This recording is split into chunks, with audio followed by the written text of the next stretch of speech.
ভক্তগণ আমাকে দর্শন করার জন্য হাজির হয়েছ, সবাইকে আমার স্নেহ ভরা আশিস।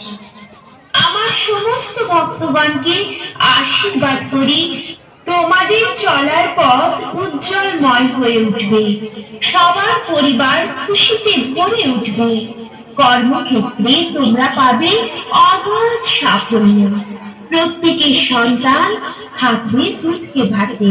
ভক্তগণ, যদি কারো জীবনে কোনো সমস্যা থাকে আমাকে মনে মনে জানিয়ে দাও, তোমাদের জীবনের কঠিন থেকে কঠিনতম সমস্যার সমাধান আমি করে দেব।